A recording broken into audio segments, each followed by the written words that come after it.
बंदी छोड़ सतगुरु रामपाल जी परमेश्वर जी की जय हो। परम पिता परमात्मा सारी सृष्टि के रचनहार कुल मालिक असंख्य ब्रह्मांडों के स्वामी जगत गुरु तीनों लोकों में प्रवेश करके सबका धारण पोषण करने वाले राजाधिराज आत्माधार नाथों के नाथ देवों के देव महादेव सर्वेश्वर महेश्वर मृत्युंजय अजरो अमर आदि अनादि सनातनी प्रभु जगत पिता जगदीश्वर श्री श्री 1008 की उपाधि के वास्तविक अधिकारी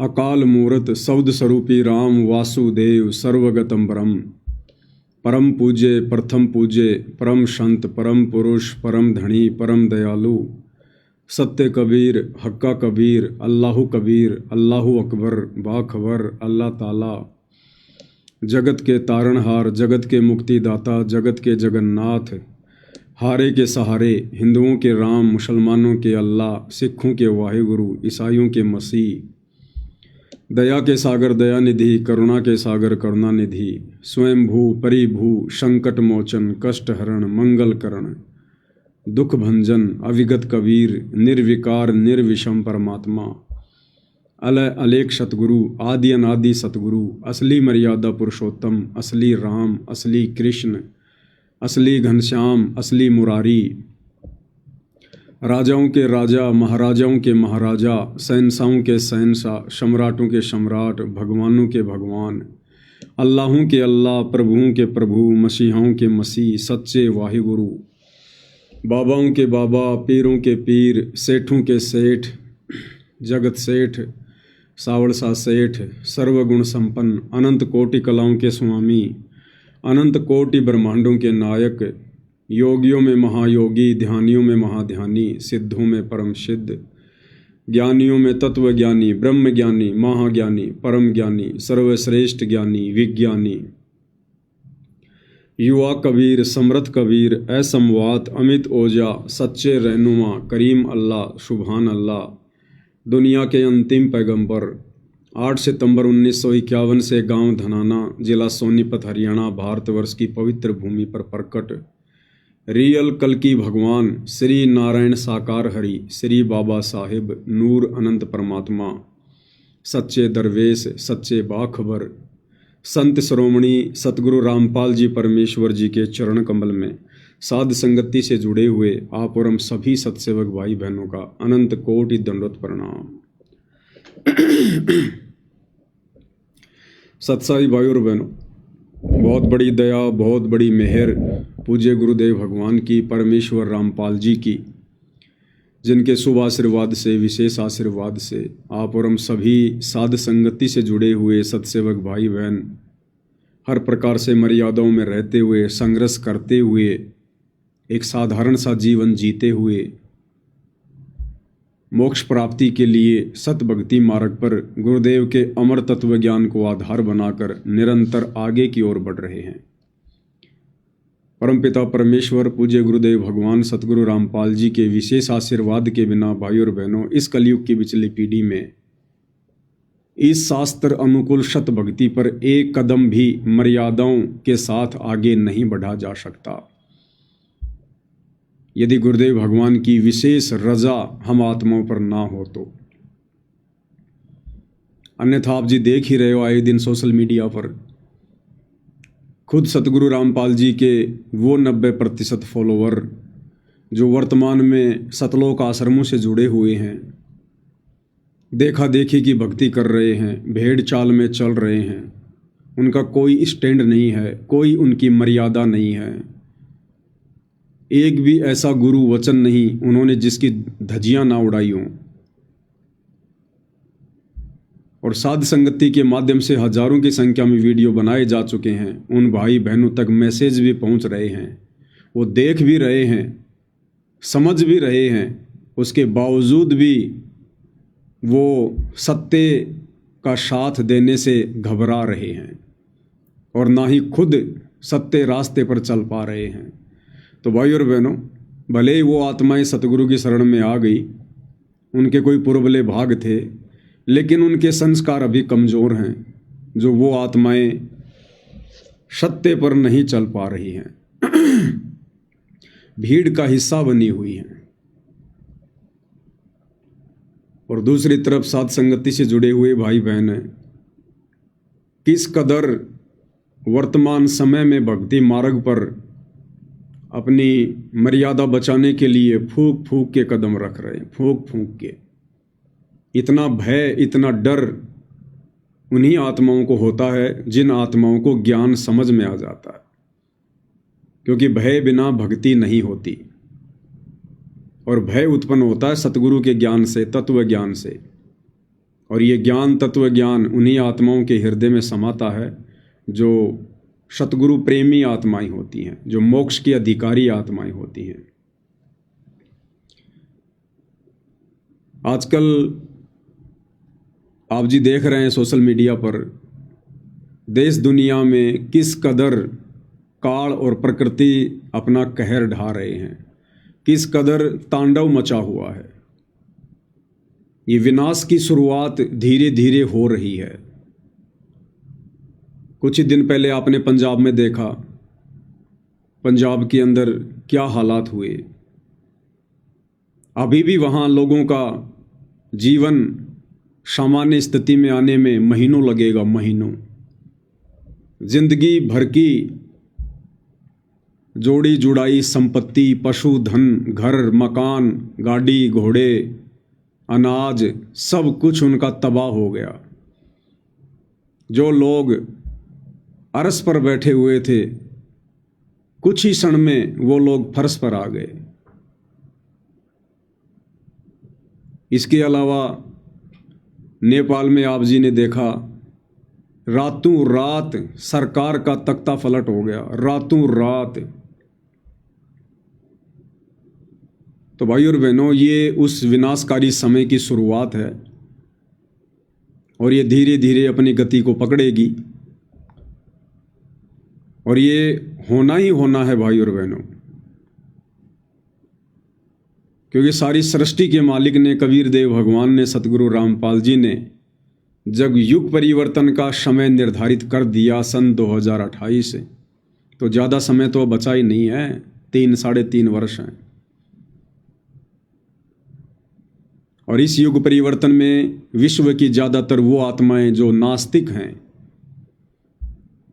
जो भक्ति के योग्य नहीं हैं,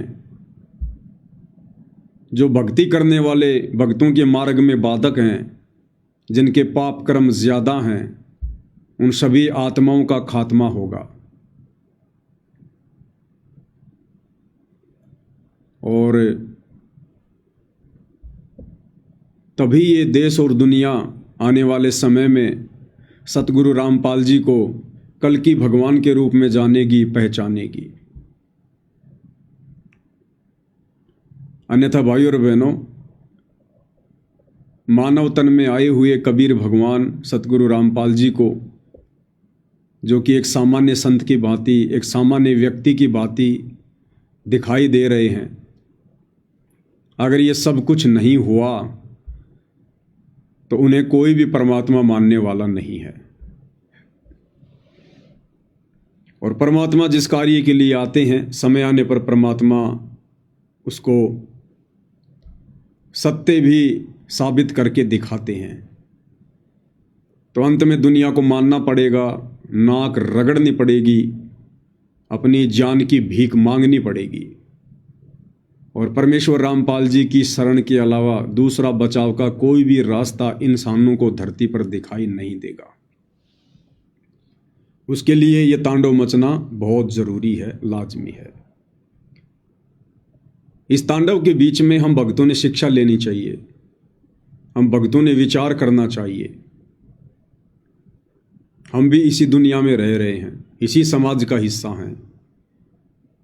और जब पड़ोस में आग लगती है, आप चाहे कितने सतगुरु की शरण में हैं, भयभीत आप भी होंगे, डर आपको भी सताएगा।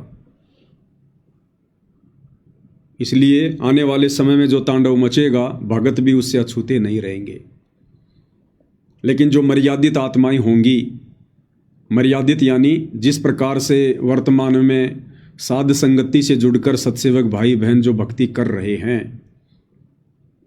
सावधानी बरतकर, ज्ञान को आधार बनाकर, गुरु को भगवान मानकर यदि हम इसी प्रकार से चलते रहे तो परमेश्वर हम आत्माओं का बाल भी बांका नहीं होने देंगे, बाल भी बांका। और दूसरी तरफ सतलोक आश्रमों से जुड़े हुए भाई बहन जो भक्ति के निकट भी नहीं हैं। देखो, एक सत्संग में गुरुदेव भगवान ने बताया कि नाम मिल जाना कोई बड़ी बात नहीं है। गुरुदेव ने बताया कि नाम प्राप्त हो जाना कोई बड़ी बात नहीं है। नाम मिलने के बाद में उस नाम के ऊपर चलना, मर्यादाओं में रहकर उस नाम की इज्जत रखना। नाम यानी शब्द, और शब्द यानी सतगुरु। अपने सतगुरु की इज्जत रखना, उस शब्द को मर्यादा में रह के सुमरण करना, जाप करना, ये सबसे बड़ी बात है। नाम तो किसी को भी मिल जाएगा, कोई बड़ी बात नहीं है। इस नाम की कोई फीस नहीं है, कोई योग्यता नहीं है। मालिक को पता है ये कितनी क्या मर्यादा निभा सकते हैं। और नाम तो परमेश्वर सहज में दे देते हैं। नाम लेने के बाद फिर धीरे धीरे उसे ज्ञान होता है, फिर वो नाम के ऊपर चलना सीखता है। तो नाम मिल जाना कोई बड़ी बात नहीं बताई गुरुदेव भगवान ने। उन्हीं के मुख कमल से सुनते हैं। इसलिए 3 मंत्र के जाप का विधान है।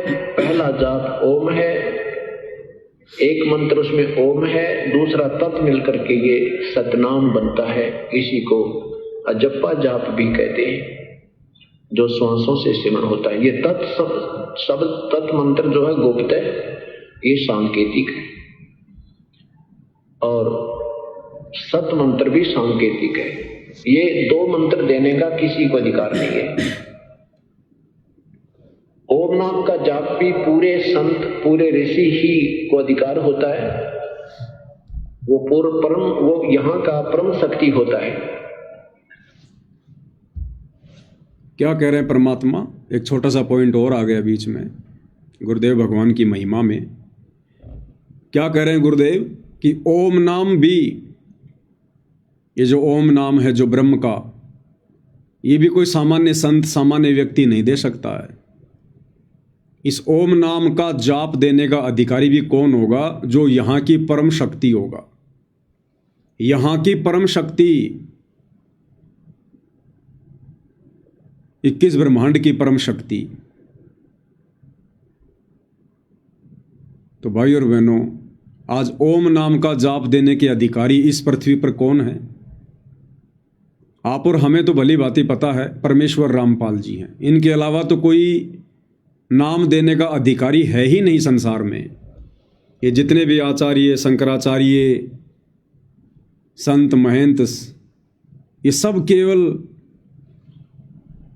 अपने जीवन को नरक के रास्ते पर लेके जा रहे हैं और अपने फॉलोअर के जीवन को नरक के रास्ते पर लेके जा रहे हैं। इन्हें अधिकार है ही नहीं किसी को दीक्षा देने का। ओम नाम की दीक्षा देने का अधिकारी भी वही है जो यहाँ की परम शक्ति हो। तो आज पूरे विश्व में ओम नाम देने के अधिकारी भी सतगुरु रामपाल जी हैं।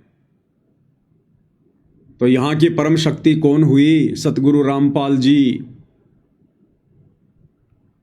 अब आप कहोगे 21 ब्रह्मांड की परम शक्ति तो भाई काल है, ब्रह्म है, फिर सतगुरु रामपाल जी कैसे? ये ओम नाम कोई ब्रह्म ने पैदा थोड़ी किया है कि भाई मेरा ओम नाम है, तुम इसका जाप करो। ये ओम नाम उसको दिया किसने? असल में ओमकार कौन है? सबसे बड़ा ओम कौन है? ओमकार कौन है? आप और हम सभी भगत भाई बहन दोपहर के समय परमेश्वर की असुर निकंदन रमेणी करते हैं। और रमेणी में मंगलाचरण के बाद में सबसे पहली लाइन क्या आती है? सत्य पुरुष समरथ ओंकारा। सत्य पुरुष समरथ ओंकारा, और सबसे बड़ा ओम भी कबीर भगवान है, सत्य पुरुष है, अदली पुरुष कबीर हमारा। इस ब्रह्म को, काल को, ज्योति निरंजन को ओम नाम किसने दिया? कबीर भगवान सतगुरु रामपाल जी ने दिया। इसलिए गुरुदेव भगवान कह रहे कि ओम नाम देने का अधिकारी भी यहाँ की परम शक्ति है, कोई ओम नाम नहीं दे सकता। ये सत्य पुरुष समरथ ओंकारा, अदली पुरुष कबीर हमारा।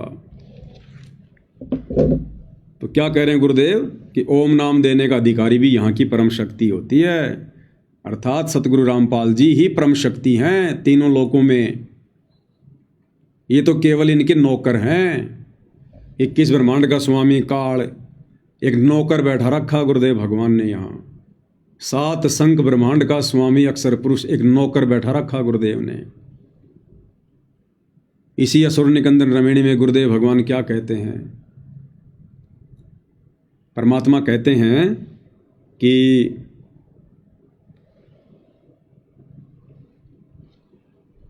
ये जो काल है, जो ब्रह्म है, ये परमेश्वर का चेहरा है, चेहरा। धर्मराय आदि युगादि चेहरा, सुर असुरों का करे निबेरा। ये जो धर्मराय है, जो काल है, ये आदि युगादि चेहरा, ये परमेश्वर का नौकर है सदा से। सुर असुरों का करे निबेरा, अच्छी और बुरी आत्माओं का निर्णय करने के लिए एक जज के रूप में परमात्मा ने इसको यहाँ बैठा रखा है, एक जेलर के रूप में। क्योंकि ये जो 21 ब्रह्मांड है, ये सतलोक की जेल है। जो आत्मा सतलोक में गलती करती है उसको सजा के लिए यहाँ 21 ब्रह्मांड में भेज दिया जाता है। ये काला पानी की सजा है। और यहाँ का एक जेलर बना दिया गुरुदेव ने, एक नौकर छोड़ दिया अपना, काल ब्रह्म धर्मराय आदि युगादि चेहरा और सुर असुरों का करे निबेरा, जो यहाँ पर सबको कर्मानुसार दंड देता है। तो सबसे बड़ी परम शक्ति स्वयं सतगुरु रामपाल जी भगवान, कबीर परमात्मा। देखो भाइयों और बहनों, इस ब्रह्म को जो ओम मंत्र दिया, ये भी कबीर भगवान सतगुरु रामपाल जी ने दिया। तो ये ओम मंत्र भी वैसे रियल में, असल में कबीर भगवान सतगुरु रामपाल जी का ही है, उन्होंने दिया। उसके बाद परमात्मा श्री ब्रह्मा जी को मिले, फिर उन्होंने ब्रह्मा जी को ओम मंत्र का जाप दिया। ब्रह्मा जी को तो उससे पहले पता ही नहीं था ओम क्या है। दिया किसने ओम नाम का जाप? हम तो कह देते हैं कि ओम नाम का जाप ब्रह्मा जी का है। अरे ब्रह्मा जी को दिया किसने? कबीर भगवान सतगुरु रामपाल जी ने, अग्नि ऋषि के रूप में, किसी युग में जोगजीत के रूप में, कभी सहजदास के रूप में जाते हैं परमात्मा। फिर विष्णु जी को परमात्मा ने हरियम नाम दिया। तो हरियम नाम कोई विष्णु जी ने पैदा थोड़ी किया, दिया किसने? कबीर भगवान ने गुरु रूप में। तो मंत्र किसका हुआ हरियम? कबीर भगवान का, सतगुरु रामपाल जी का। इसी प्रकार उन्होंने गणेश जी को किलियम दिया। तो गणेश जी ने थोड़ी पैदा किया किलियम, दिया किसने? कबीर भगवान सतगुरु रामपाल जी ने। तो असल में यह मंत्र है किसका? सतगुरु रामपाल जी भगवान का। ऐसे ही सोहम मंत्र परमात्मा ने शिव जी को दिया। तो देने वाला कौन? कबीर भगवान सतगुरु रामपाल जी। तो भाइयों और बहनों, जिसको शतनाम मिला हुआ है वो भाई बहन प्रथम नाम को हल्के में ना लें कि भाई ये प्रथम नाम तो देवी देवताओं के हैं। ये सातों के सातों नाम कबीर भगवान सतगुरु रामपाल जी के हैं। सातों के सातों नाम। हाँ, इनके कार्य अलग अलग हैं, इन मंत्रों के, इनसे लाभ अलग अलग मिलता है। जिस प्रकार भारत सरकार अपने सैनिकों को, किसी को तो एक रिवॉल्वर देती है, किसी को AK-47 देती है, किसी को गोला बारूद देती है, किसी को लड़ाकू विमान देती है, किसी को मिसाइल देती है, किसी को परमाणु हथियार देती है। तो वो दे कौन रही है? भारत सरकार दे रही है। अब वो पिस्तौल अपने लेवल का काम करेगी, परमाणु बम अपने लेवल का काम करेगा, लड़ाकू विमान अपने लेवल का काम करेगा, और उनको चलाने वाले भी अलग अलग होंगे। वो भारत सरकार नहीं चलाएगी, जिनको अधिकारी नियुक्त किया गया है वो लोग उनका प्रयोग करेंगे। तो इसी प्रकार ये जितने भी मंत्र हैं जो इन देवी देवताओं को प्रदान किए गए हैं, ये सच्ची सरकार सतगुरु रामपाल जी भगवान ने प्रदान किए हैं, और इन देवताओं को परमात्मा ने यहाँ का अधिकारी बना दिया। जिसका जैसा सामर्थ्य है उस हिसाब से परमेश्वर ने इनको ये मंत्र प्रदान कर दिए। तो सतनाम मिलने के बाद में जैसे गुरुदेव भगवान हमें कहते हैं कि बच्चों, सतनाम की प्राप्ति के बाद में हमने सतनाम का ज़्यादा सुमरण करना चाहिए, ज़्यादा से ज़्यादा। प्रथम नाम की भले हम 1 या 2 ही माला कर लें, लेकिन सतनाम मिलने के बाद में प्रथम नाम से ज़्यादा महत्व हमने सतनाम को देना है। इसका मतलब ये नहीं है कि प्रथम नाम को हल्के में लेना है, नहीं। भले ही हम 1 ही माला करें प्रथम नाम के सतनाम मिलने के बाद में, लेकिन वो 1 माला भी बड़ी श्रद्धा से, जो विधि गुरुदेव ने बताई है, सुरती नृत्य और मन के साथ में, ये सोचकर कि ये मंत्र वास्तव में मेरे परमात्मा के हैं, मेरे गुरुदेव भगवान के हैं। इन मंत्रों का सुमरण भी मेरे गुरुदेव भगवान का सुमरण है, मेरे परमात्मा का सुमरण है।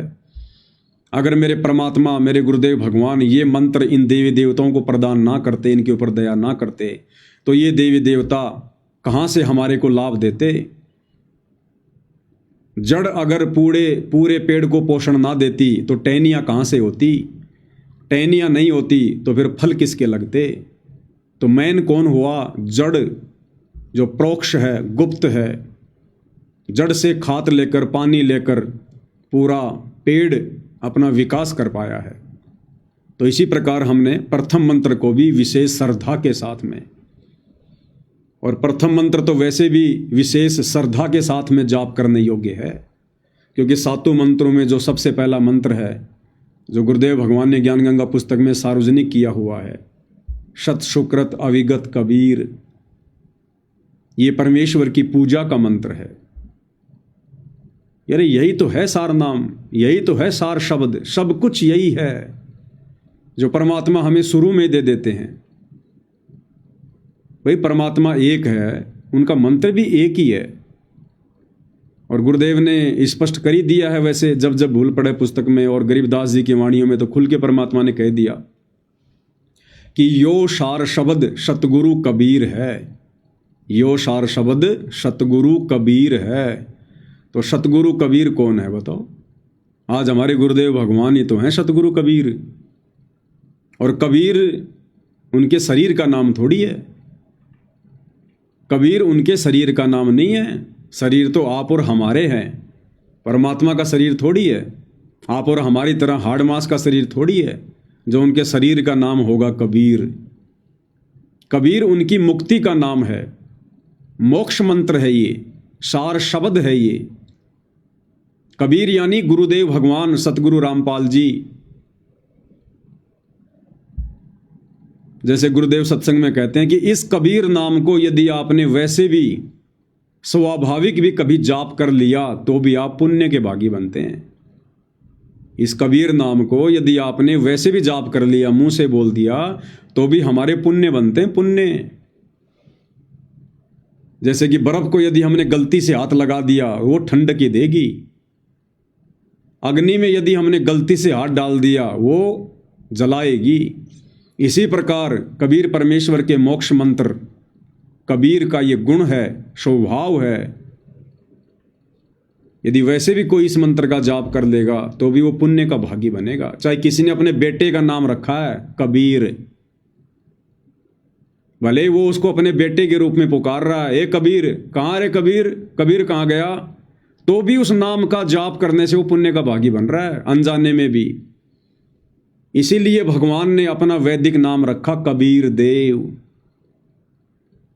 कि ये नालायक वैसे तो मुझे परमात्मा नहीं मानेंगे, लेकिन मेरी कहीं चर्चा करेंगे और कहेंगे कि हमारे गुरुजी का नाम है कबीर। अरे तुम्हारे गुरुजी का क्या नाम है? कबीर। तो बार बार इस कबीर का नाम लेने से भी ये पुण्य के भागी बनेंगे, पुण्य के भागी। इसलिए सत्य पुरुष ने, परम अक्षर ब्रह्म ने अपना वैदिक नाम रखा कबीर। तो प्रथम मंत्र में सबसे पहला जो नाम है यही तो परमेश्वर की मुक्ति का नाम है, मोक्ष मंत्र है ये। ज्ञान गंगा पुस्तक में परमात्मा ने साफ साफ लिखा हुआ है कि सत सुकृत अविगत कबीर, ये परमात्मा की पूजा का मंत्र है। पूजा, ये पूजा है परमात्मा की। तो प्रथम नाम को हमने हल्के में नहीं लेना चाहिए, विशेष श्रद्धा के साथ में हम भगत भाई बहनों ने अपने गुरुदेव की आदेश की पालना करते हुए इसको सुमरण करना चाहिए। और शतनाम मिलने के बाद में फिर हमने शतनाम को ज़्यादा महत्व देना है। ज़्यादा महत्व देने का मतलब सुमरण ज़्यादा करना है।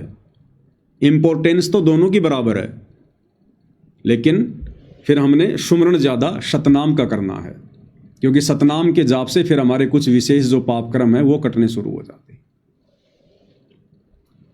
तो परमात्मा यहाँ क्या कह रहे हैं कि ये ओम मंत्र देने का अधिकारी भी यहाँ की परम शक्ति है, परम शक्ति। तो देख लो आज वर्तमान में ओम नाम का जाप कौन दे रहा है, तो हमारे गुरुदेव भगवान कौन हुए। भाई और बहनों, प्रमाण ही प्रमाण हैं, सबूत ही सबूत हैं, लेकिन हैं सारे संकेतों में, हैं सारे संकेतों में। इसलिए गुरुदेव भगवान कहते हैं, सब सुमरे अपने अनुमाना तो गति लखी न जाए, और कहे कबीर कृपया कर जन पर ज्यों की त्यों समझाए। अपने अपने हिसाब से ज्ञानी बनेंगे तो कुछ नहीं समझ पाएंगे। जिस पर गुरुदेव भगवान रजा करेंगे वही आत्मा समझ सकती है, समझा सकती है। तो क्या कह रहे हैं गुरुदेव, ओम नाम का जाप देने का अधिकारी कौन है? पूरे ऋषि ही को अधिकार होता है।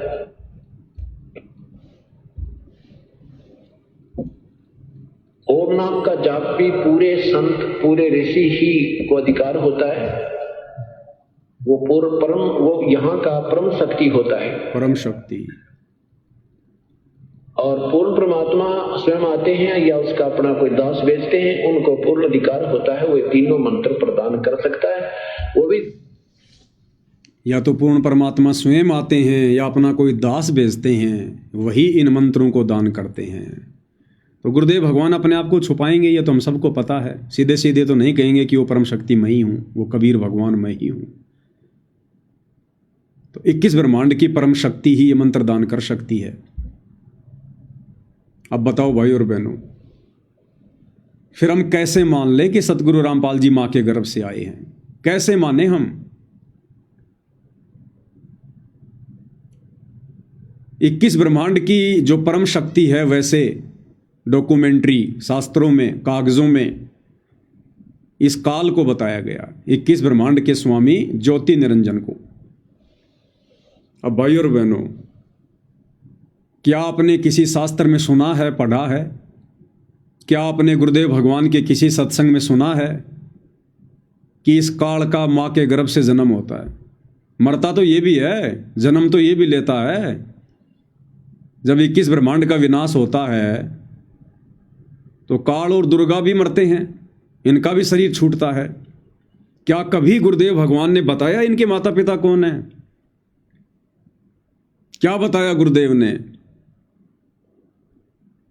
जब ये काल और दुर्गा दोनों अपना शरीर छोड़ते हैं, और इनका शरीर बड़ी दुर्गति से छूटता है, दुर्गति से, जैसे सर्प अपनी केंचली छोड़ता है दुखी हो होकर, ऐसे ही इनका शरीर छूटता है। ये बड़े दुखी होते हैं, बड़े परेशान होते हैं, कायल हो जाते हैं ये। और उसके बाद कबीर भगवान सत्य पुरुष सतगुरु रामपाल जी के आशीर्वाद से, उनके वरदान से काल और दुर्गा को पुनः शरीर मिलता है, युवा शरीर मिलता है इन दोनों को, युवा शरीर। इन दोनों को युवा शरीर मिलता है। ये किसी मां के गर्भ से जन्म लेकर पैदा नहीं होते काल और दुर्गा। क्या कह रहे हैं गुरुदेव भगवान, थोड़ा सुन लेते हैं एक बार। ब्रह्मा जी के 50 वर्ष पूरे हो चुके हैं, 51वां चल रहा है, वो 51 भी पूरे, शेष 49 भी पूरे होंगे और ब्रह्मा जी की मृत्यु होगी। फिर 7 ब्रह्मा की मृत्यु के बाद 1 विष्णु की मृत्यु, 7 विष्णु की मृत्यु के बाद 1 शिव की मृत्यु। ऐसे 70,000 बार ये इनकी जन्म मृत्यु एक होलेगी किसकी, शिव की। तो उस समय 49,000 बार तो विष्णु मर चुका होगा, और 49 को 7 से गुणा कर लो, 3 अरब कुछ 63 बार जो है ये ब्रह्मा मर चुका होगा। तब एक ब्रह्मांड नष्ट होगा और ब्रह्मलोक में रहने वाला ये काल मरेगा, ये इसकी मृत्यु होगी। फिर ये दूसरे लोक में, दूसरे ब्रह्मांड में चले ले जाएगा सारी सृष्टि के प्राणियों को, और वहां कर्म, परमात्मा की जो कर्म परमेश्वर ने इसके विषय में लिखा बनाया है सिस्टम, उसके आधार से ये फिर पुनर्जन्म होगा, इसका भी और दुर्गा का भी। पुनर्शरीर धारण करेंगे अपनी इच्छा से, जैसे शब्द शक्ति से। कैसे शब्द धारण करेंगे ये दोनों? परमात्मा ने एक वरदान दे रखा है इनको, ये पुनः अपनी इच्छा से शब्द शक्ति से शरीर धारण करते हैं दोनों। काल और दुर्गा बार बार मरते हैं, लेकिन किसी मां के गर्भ से जन्म लेकर उत्पन्न नहीं होते। अब सोचो भाई और बहनों, 21 ब्रह्मांड की परम शक्ति काल और दुर्गा, जब ये काल भी मां के गर्भ से जन्म लेकर पैदा नहीं होता, जन्म नहीं लेता, तो सतगुरु रामपाल जी भगवान जो इस काल के बंध से हमें छुड़वाएंगे, छुड़वाने के लिए आए हैं।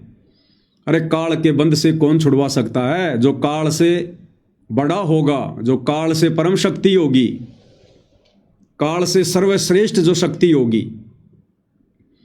वही तो हमें काल के जाल से मुक्त करवाएगा। और जब ये काल ही मां के गर्भ से जन्म लेकर उत्पन्न नहीं होता, तो वो परम शक्ति सतगुरु रामपाल जी भगवान जो काल के सिर पर पैर रखवा कर हमें शतलोक लेकर जाएंगे, क्या वे सतगुरु रामपाल जी भगवान मां के गर्भ से जन्म लेकर आएंगे? ये कॉमन सेंस की बात है, कॉमन सेंस की बात है। इससे भी हमारा विश्वास दृढ़ होना चाहिए कि गुरुदेव भगवान भले अपने आप को छुपाकर कुछ भी कहें कि मेरा तो जन्म हुआ है, मेरा किसान परिवार में जन्म हुआ है, मेरी माता जी का नाम इंद्रो देवी है, मेरे पिताजी का नाम नंदराम है, वे चाहे कुछ भी कहें, जो मर्जी कहें, लेकिन आप और हमारे लिए क्या गाइडलाइन है? आप और हमारे लिए गाइडलाइन है कि गुरु मानुष कर जानते वो नर कहिए अंध, ओए दुखी संसार में आगे काल के फंदे। आप और हमने गुरु को मानुष मानने की गलती नहीं करनी, क्योंकि जो मां से जन्म लेता है उसको मानुष कहते हैं। तो विचार करने की बात है, जब ये काल ही मां के गर्भ से जन्म नहीं लेता, ये दुर्गा ही मां के गर्भ से जन्म नहीं लेती, तो काल और दुर्गा से ऊपर जो परम शक्ति, जो इस ओम नाम के जाप को देने की अधिकारी है, इस ब्रह्मांड की परम शक्ति, क्या वो मां के गर्भ से जन्म लेकर आएगा? इसलिए जो भगत भाई बहन अपने गुरुजी के विषय में ऐसी घटिया सोच रखते हैं कि गुरुजी का जन्म हुआ है, वो भक्ति योग्य भगत नहीं है, वो भक्ति योग्य प्राणी नहीं है, मोक्ष के अधिकारी प्राणी नहीं है वो। तो परमेश्वर ने क्लियर किया है, बिल्कुल सत्संगों में सारे भेद छुपा रखे हैं गुरुदेव भगवान ने, कोई कमी नहीं छोड़ रखी मालिक ने। तो क्या कह रहे हैं परमात्मा? पूरे संत, पूरे ऋषि ही को अधिकार होता है, वो पूर्व परम, वो यहाँ का परम शक्ति होता है, परम शक्ति।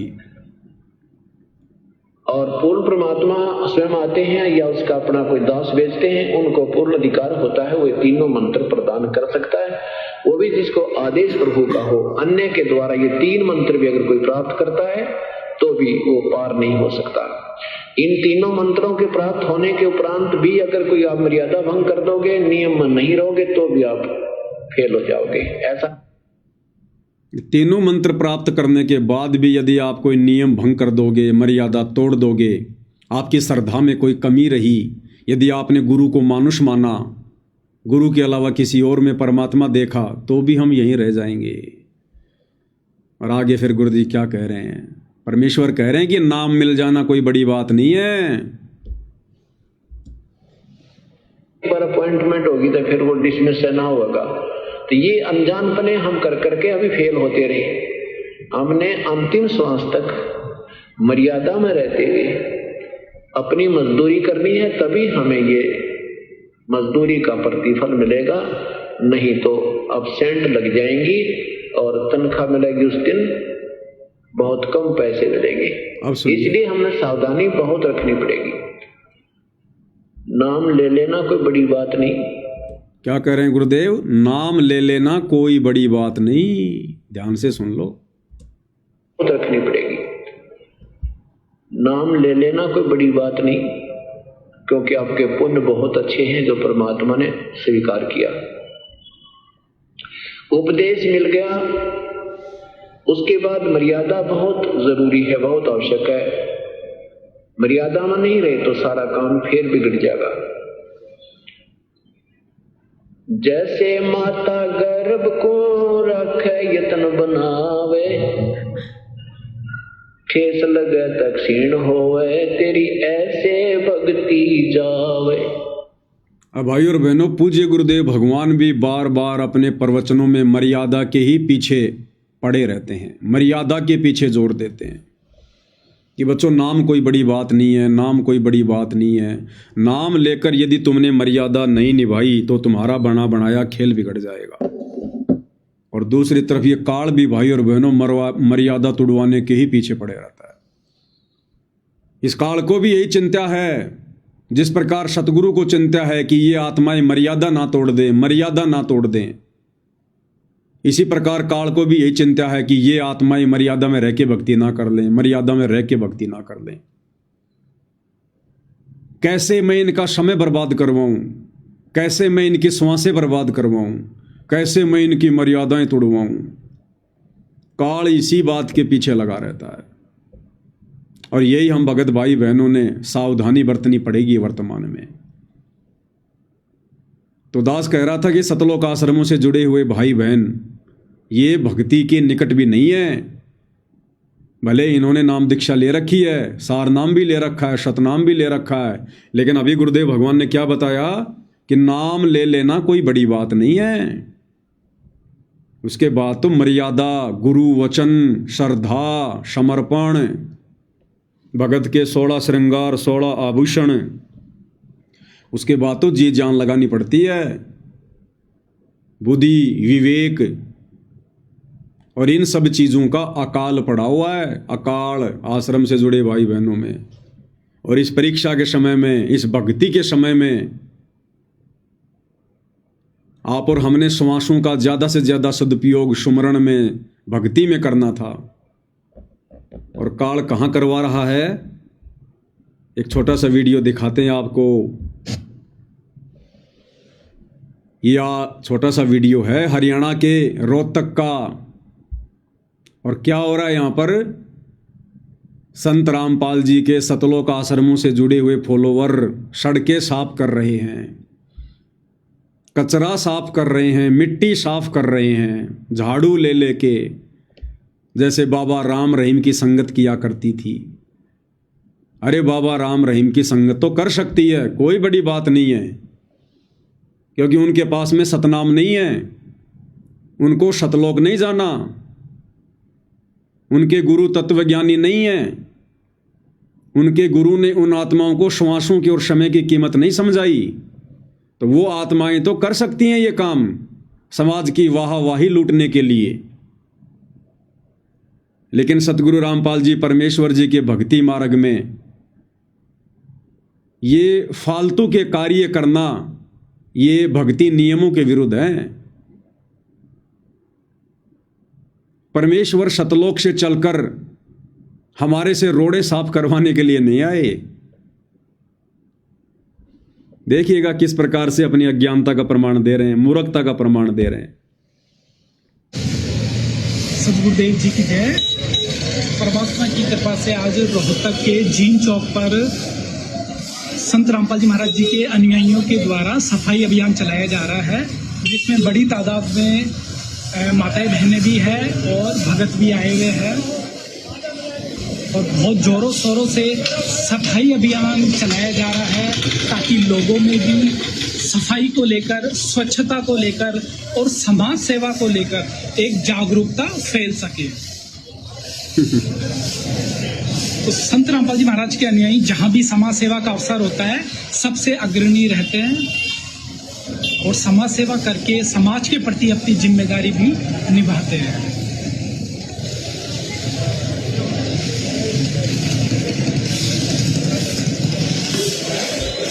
बताओ, ये लोग इसलिए झाड़ू लगा रहे हैं रोडों पर, इसलिए साफ सफाई कर रहे हैं, मिट्टी फांक रहे हैं कि लोग साफ सफाई के प्रति जागरूक हो सकें। अरे लोगों को भक्ति के प्रति जागरूक करो, आत्म कल्याण के लिए जागरूक करो। ये मिट्टी तो एक दिन बाद में फिर रोड पर जमा हो जाएगी, ये कोई परमानेंट सफाई नहीं हो रही। ये तो 2-4 घंटे के बाद में, 1-2 दिन के बाद में ये मिट्टी तो फिर से रोड पे आ जाएगी, फिर जाओगे तुम सफाई करने। यही काम करते रहोगे तुम सारी जिंदगी, अपना ये अनमोल समय और श्रम से ये धूल फांकने में बर्बाद करोगे क्या? अरे ये काम सरकार के हैं, नगर पालिका के हैं, नगर निगम के हैं। सरकार जनता से टैक्स लेती है सफाई के लिए, रोडें बनाने के लिए, बिजली के लिए, और ये कार्य ये मंदबुद्धि लोग कर रहे हैं। अगर तुम इतने ही जागरूक हो सफाई के प्रति तो रोजाना जाके झाड़ू लगाओ ना। ले लो सारे सरकार का ठेका, तुम्हें ले लो झाड़ू का, पूरे शहर का ठेका तुम्हें ले लो साफ सफाई करने का, क्योंकि भक्ति तो तुम्हारे को करनी नहीं है, बकवास तुम्हारे को अच्छी लगती है। तो काल भाई और बहनों, देखो इन आत्माओं से कहां समय का दुरुपयोग करवा रहा है, ये सफाई करवा के क्या मिलेगा इनको? सफाई करके शहर में रोजाना सफाई होती है, गाड़ियां आती हैं सरकार की कचरा उठाने के लिए, और एक दिन की सफाई से क्या भला हो जाएगा? लेकिन इनका कितना बड़ा नुकसान हो गया। उस शहर का तो भला हो ना हो, लेकिन इन आत्माओं का कितना बड़ा नुकसान हो गया। एक एक श्वास की कीमत है, एक एक श्वास की कीमत है। इसलिए भाई और बहनों, दास बार बार कहता है कि ये लोग भक्ति के निकट भी नहीं है, भक्ति के निकट भी। अभी ये लोग मान बढ़ाई में फंसे हुए हैं, अहंकार में फंसे हुए हैं, पब्लिसिटी में फंसे हुए हैं। मर्यादा इन सब की टूटी हुई है, बुद्धि पे इनके काल बैठा है, ढंग का काम कोई करने नहीं देगा। और देख लो इस अनमोल समय का किस प्रकार से काल दुरुपयोग करवा रहा है। इसके अलावा एक छोटा सा वीडियो और दिखाते हैं आपको। हरियाणा के कुछ जिलों में बाढ़ आई हुई है। 2-3 गांव बताए, उनमें एक ये गुराना है, एक डुराना गांव है। इसमें भी बाढ़ का पानी आया हुआ है।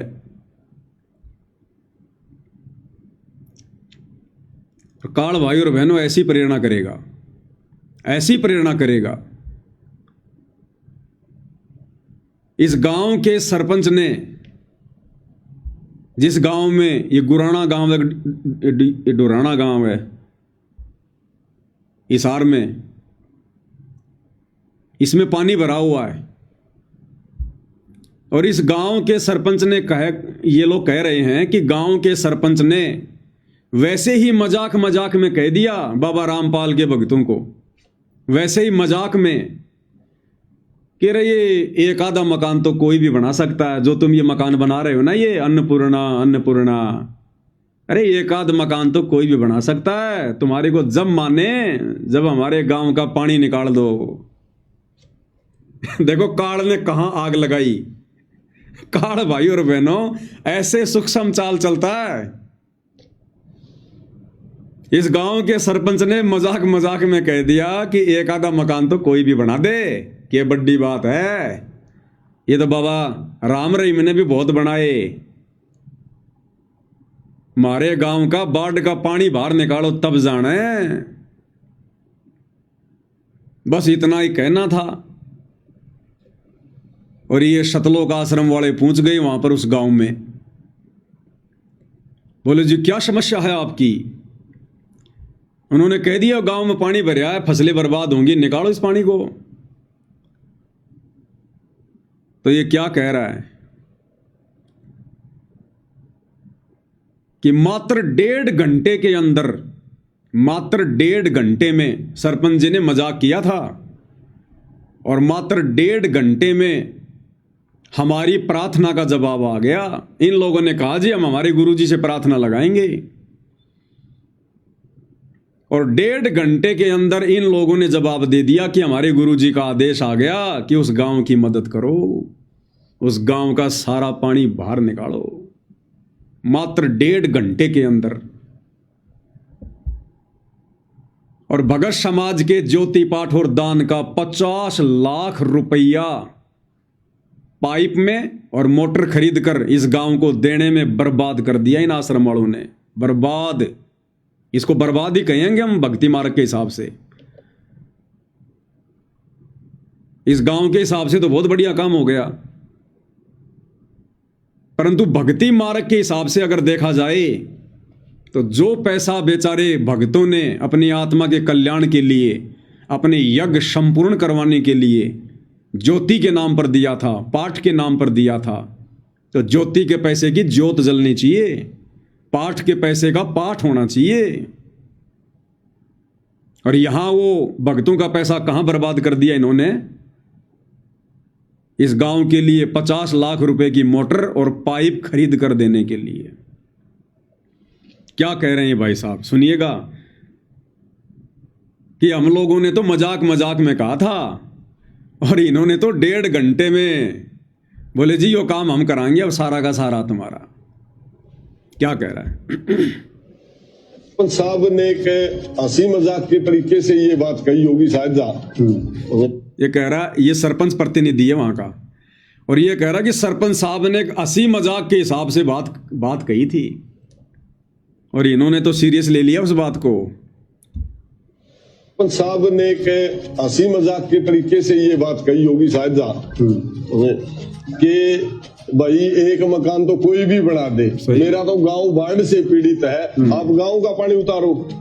तो फिर कमेटी ने कहा सरपंच साहब हम जरूर आपकी जो ये प्रार्थना है ये संत रामपाल जी महाराज को पुकार रहे हैं। तो 1.5 घंटे में ही रिस्पॉन्स आ गया और टीम ने वापस पूरे गांव में कहा कि भाई हम आपको आपकी डिमांड बताओ क्या है। पूरी ग्राम पंचायत ने कल ये डिमांड दी और आज 24 घंटे के अंदर इतना जल्दी तो मतलब प्रशासन ने मारा है, पिछले 6-7 दिन हो गए प्रशासन ने लगे हुए, इतनी जल्दी तो प्रशासन ने भी मदद नहीं पहुंचाई जितनी जल्दी संत रामपाल महाराज जी ने जो गांव की मदद करने का। देखा भाई और बहनों, काल ऐसे सूक्ष्म चाल चलता है, भक्तों का पैसा भी भाड़ में लगवा दिया, भक्तों का समय भी बर्बाद करवा दिया। कह रहा कि 1.5 घंटे में हमारी प्रार्थना का जवाब आ गया। 1.5 घंटे में, हमने तो खाली मजाक मजाक में कहा था। और ये होते हैं आदेश जो हमें सुनाया जाता ना कि गुरुजी का आदेश आ गया, गुरुजी का आदेश आ गया। ऐसे आदेश आते हैं गुरुजी के, गुरुजी की तरफ से कोई आदेश नहीं आता, ये जबरदस्ती के आदेश लिए जाते हैं गुरुजी से। अरे गांव वाले तो पता नहीं क्या डिमांड करेंगे, गांव वाले तो पता नहीं क्या क्या मजाक करेंगे। हम भगत मूर्ख हैं क्या जो हर किसी की बात को उठाकर अपने गुरुजी के चरणों में रख देंगे? गांव वाले तो कल को कहेंगे हमारे गांव में शराब का ठेका नहीं है, एक मकान तो कोई भी बनवा दे, एक शराब का ठेका बनवा के दिखाओ। तो क्या ये प्रार्थना तुम गुरुजी के चरणों में लगाओगे क्या? अरे ये गांव का पानी निकालना है कि नहीं निकालना, ये प्रशासन का काम है, सरकार का काम है। टैक्स लेती है गवर्नमेंट, इस गांव ने वोट दिए, एमएलए बनाए, मंत्री बनाए, प्रधानमंत्री बनाए हैं, ये प्रशासन का काम था। और इनके कर्म, इस गांव वालों के कर्म, इनका पानी निकलता या नहीं निकलता, हम भक्तों ने कोई ठेकेदारी ले रखी है भाई? अरे आने वाले समय में तो ये कर्म की मार नगर नगर पे पड़ेगी, गांव गांव पे पड़ेगी, पूरे विश्व पे पड़ेगी। तुम किस किस का पानी निकालोगे भाई? तुम किस किस की मोटर लगाओगे, किस किस का पानी लगाओगे, ये कर्म की मार तो पूरे विश्व पे पड़ेगी भाई। और तुम आगे से आगे बढ़कर इनकी मदद कर रहे हो, ये क्यों भक्ति करेंगे भाई? अरे इनके ऊपर तुम आपत्ति तो आने नहीं दे रहे, और जब आपत्ति नहीं होगी, परेशानी नहीं होगी, तो भक्ति कौन करेगा, कौन नाम लेगा? तो ये भाई और बहनों जबरदस्ती काल फंसा रहा है।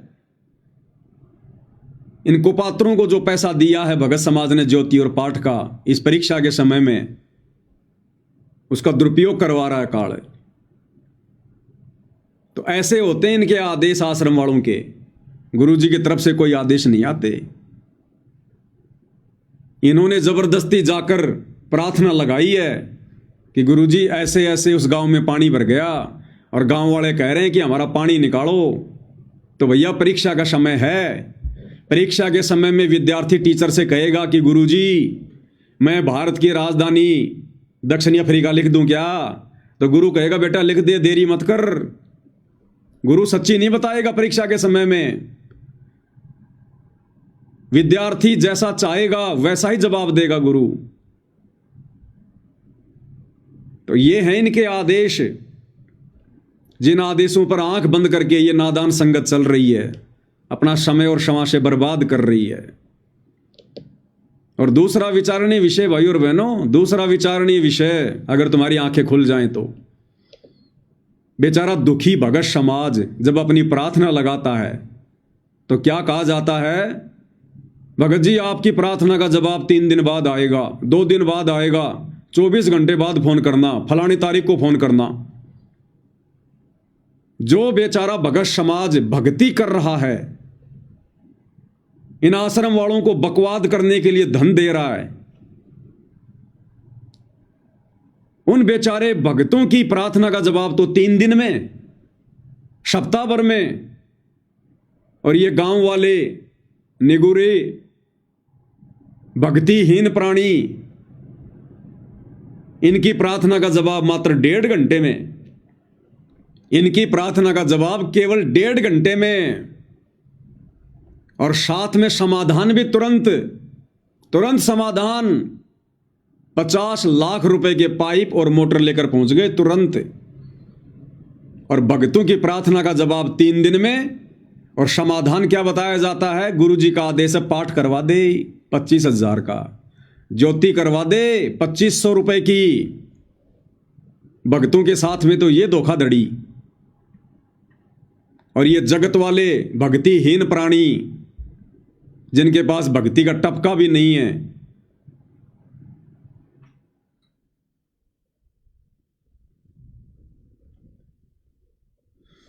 क्या वो लाइट गई क्या?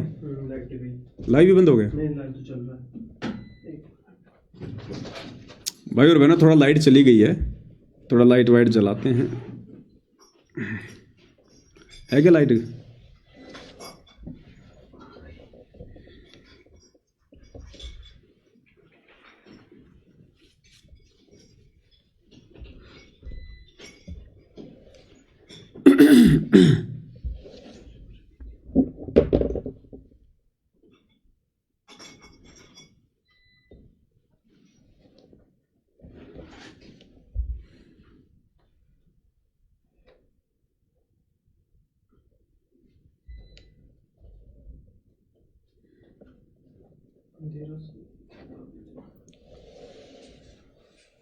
कोई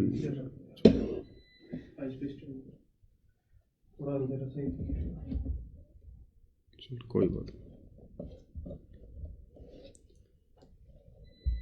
तो भाई और बहनों, बेचारे भोले भाले भगत जो परमात्मा की भक्ति कर रहे हैं, इन आश्रम वालों को बकवाद करने के लिए ज्योति पाठ और दान का पैसा दे रहे हैं। इनके एक इशारे पर रोडों की सफाई करते हैं, धूल फांक रहे हैं, राजनेताओं की रैलियों में जाकर अपना जीवन बर्बाद कर रहे हैं। जब वो भगत प्रार्थना लगाते हैं तो उनकी प्रार्थना का जवाब तो 3 दिन बाद आता है। और समाधान क्या बताया जाता है? 25,000 का पाठ करवा दे, 2500 रुपए की ज्योति करवा दे। और ये जगत वाले भक्तिहीन प्राणी इनकी प्रार्थना का जवाब, हंसी मजाक में लगाई गई प्रार्थना का जवाब मात्र 1.5 घंटे में। और समाधान क्या होता है? 50 लाख रुपए। लो जी, हमारे गुरुजी की तरफ से 50 लाख रुपए। तो भाई और बहनों, ये तो वो कहावत हो गई जो गुरुदेव अपने सत्संगों में बताते हैं कि बच्चों, वो किसान मूर्ख है जो बिना दूध देने वाली गाय को या भैंस को दूध देने वाली भैंस की खुराक खिला रहा है। तो जो दूध देने वाली गाय हैं, बेचारे भगत, उनको तो सूखी घास डाली जा रही है। और जो बाखड़ी गाय हैं, जो दूध नहीं देती, उनके ऊपर 50-50 लाख रुपए वारे जा रहे हैं। इसलिए भगवान कहते हैं, निरंजन धन तेरा दरबार, यहां तनिक ना न्याय विचार। निरंजन धन तेरा दरबार, यहां तनिक ना न्याय विचार। ये भगत समाज ने विचार करना पड़ेगा। ये हम भगतों के काम नहीं थे, ये प्रशासन का काम है। पानी निकालना, मोटर लगाना, हमने बैठ के चुपचाप अपनी भक्ति करनी है। लेकिन काल तो भाई और बहनों बकवाद करवाएगा, बकवाद। वो क्यों चाहेगा कि कोई भक्ति कर ले? काल क्यों चाहेगा कि कोई भक्ति कर ले, मर्यादा में रह ले? तो काल तो भाई और बहनों बकवाद करवाएगा, बकवाद। इसलिए दास कह रहा है कि ये लोग भक्ति के निकट भी नहीं है, भक्ति के निकट भी। ये क्या जवाब देंगे आने वाले समय में, जब इनका परमात्मा से आमना सामना होगा? जब इस परीक्षा का रिजल्ट आएगा, तब ये क्या मुंह लेके खड़ा होंगे अपने गुरुदेव भगवान के सामने? आज उनको मानुष मानकर जो बकवाद ये लोग कर रहे हैं, अरे ये कर्म की मार तो आने वाले समय में पूरी दुनिया पर पड़ेगी। और दुनिया वालों से ज्यादा ये कर्म की मार तुम बकवाद करने वाले भक्तों पर पड़ेगी। फिर देखेंगे तुम्हारा पानी कौन निकालेगा।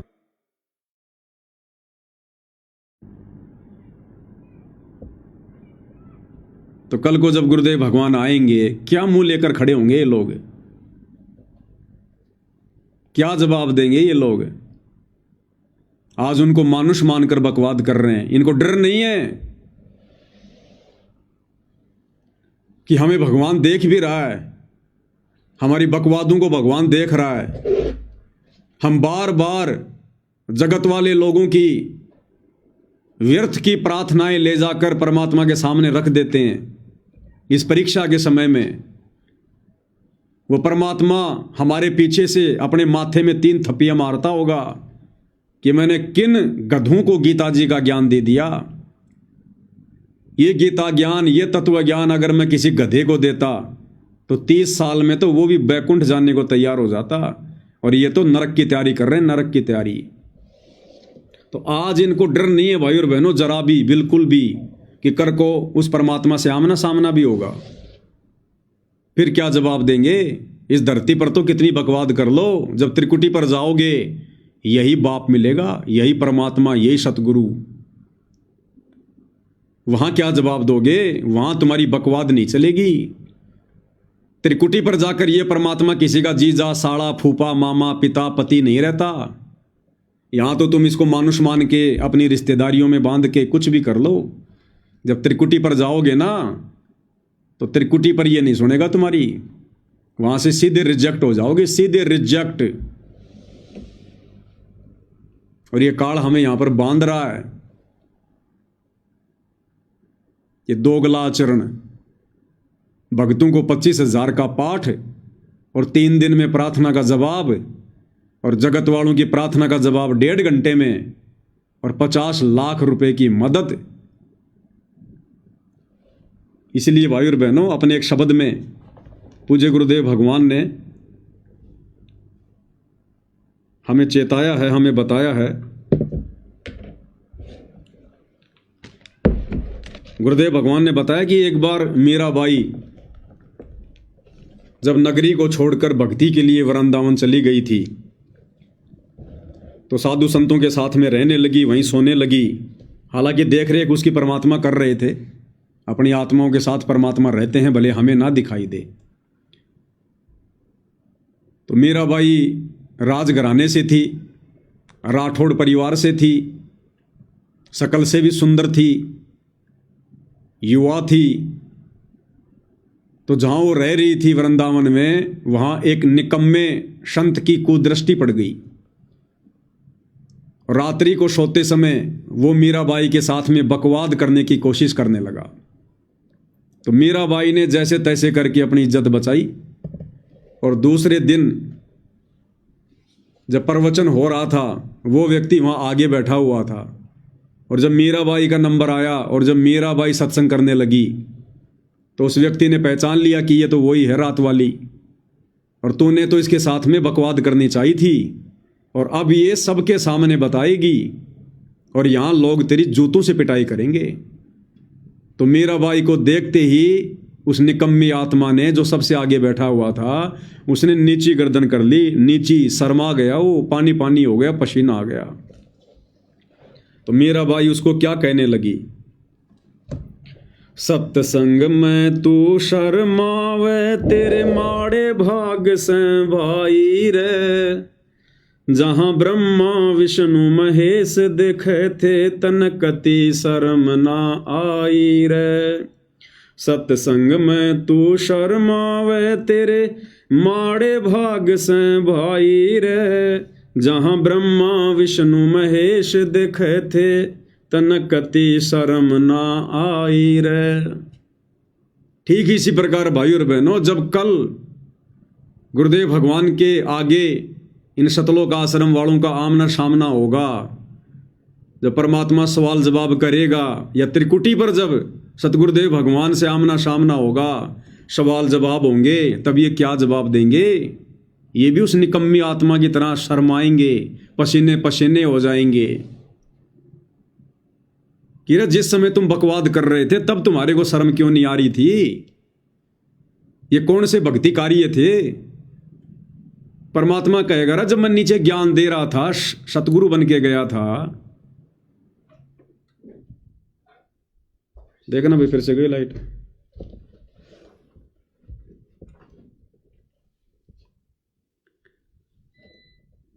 बैटरी दे।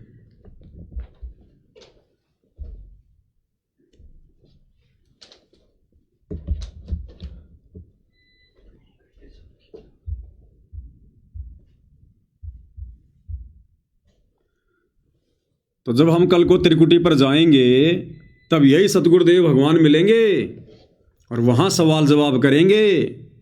फिर नीची गर्दन हो जाएगी। नीची गर्दन क्या जवाब देंगे हम, जो आज ये बकवाद कर रहे हैं, भगत समाज का समय बर्बाद करवा रहे हैं, भगत समाज का पैसा बर्बाद करवा रहे हैं, रोडों की सफाई करवा रहे हैं फालतू में, व्यर्थ में।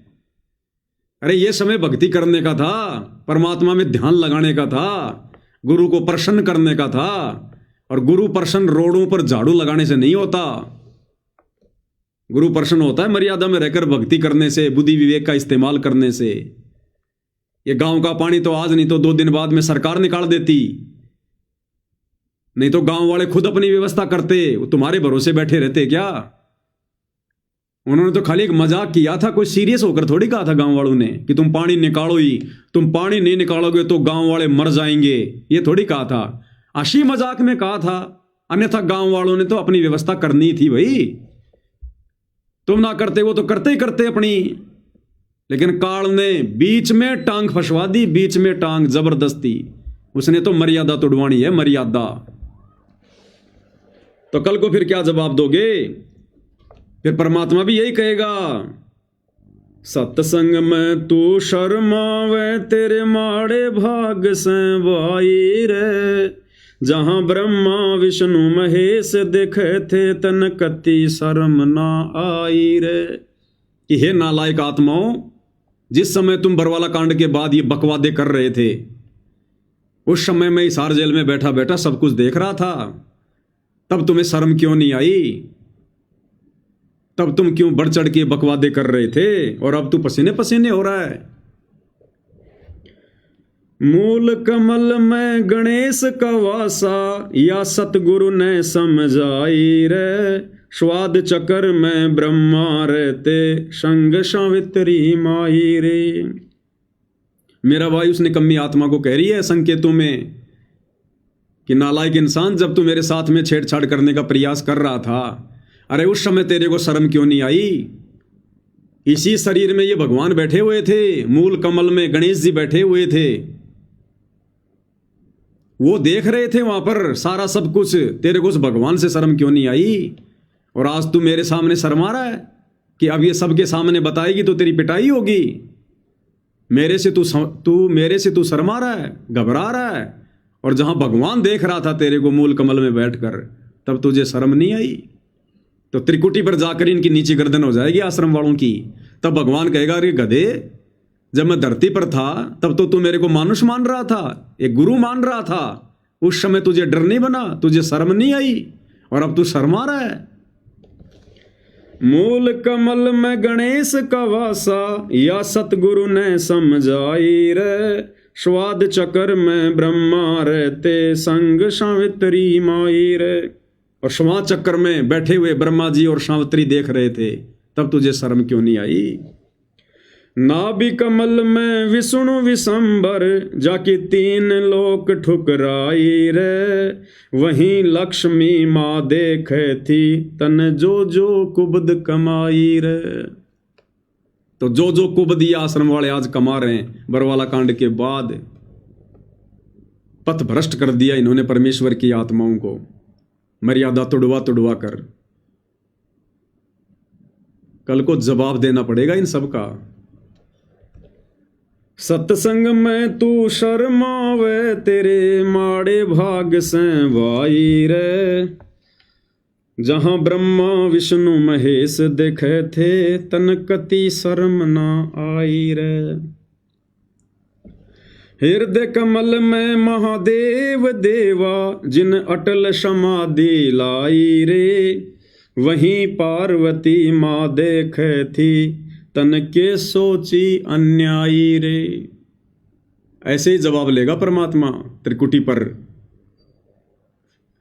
जो आज इनका लीडर बना फिर रहा है ना आश्रम वालों का। परमात्मा ऐसे ही जवाब लेगा कि अन्यायी नीच आत्मा, तुझे उस समय शर्म क्यों नहीं आई? तेरे को कोऑर्डिनेटर मैंने किस लिए बनाया था? इन आत्माओं की भक्ति को आगे बढ़ाने के लिए, इनको मर्यादाओं का पाठ सिखाने के लिए, हैं? और तू इन आत्माओं से सफाई करवा रहा है, मिट्टी फकवा रहा है, दुनिया का पानी निकलवा रहा है, राजनेताओं की रैलियों में धक्के खिला रहा है, गुंडों की सीबीआई जांच करवा रहा है, परशुराम की जयंती में धक्के खिला रहा है, लोगों की धर्मशालाएं बनवा रहा है, दुनिया के फालतू के मकान बनवा के इन आत्माओं का समय और पैसा न जो है तूने बर्बाद करवाया। तो क्या जवाब देंगे भाई और बहनों वहां पर? ये सतगुरु के विधान में नहीं है। एक शिष्य ने क्या करना चाहिए क्या नहीं करना चाहिए, उसके लिए गुरु खुद रहनी करनी करके दिखाता है। करके ये बकवादे हमारे गुरुदेव भगवान ने कभी ना की, ना कभी अपने भक्तों से करवाई, ना राजनीति गुरुदेव ने खुद की, ना कभी अपने भक्तों से करवाई। अरे ये गरीबी तो सतगुरु रामपाल जी के समय भी थी, जब ये करोथा आश्रम में थे, बरवाड़ा आश्रम में थे। ये गरीब तो उस समय भी थे। उस समय तो भगवान ने किसी के मकान नहीं बनवाए, या उस समय भगवान गरीब था, भगवान के पास पैसे नहीं थे उस समय। अब तुम्हारे पास में ज्यादा पैसे हो गए। ये बाढ़ वगैरह तो गुरुदेव भगवान के समय भी आती थी। ये जाटों की धर्मशालाएं तो गुरुदेव भगवान के समय भी काम चल रहे थे। परमात्मा ने तो कभी नहीं कहा अपने भक्तों से कि जाओ निकालो उनका पानी। ये किस ब्रह्मांड है? सब यहां पर अपना अपना कर्म भोगते हैं। जिसने आपत्तियों से बचना है भक्ति करो, नाम उपदेश लो, मर्यादा में रहकर गुरु को प्रसन्न करो, तभी आपदाएं टलेंगी।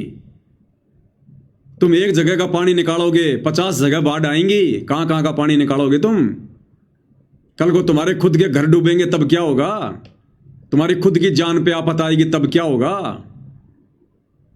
फिर तुम्हारा पानी कौन निकालेगा कल को? अभी तुम्हारी आंखें बंद हैं, तुम्हें दिखाई नहीं दे रहा।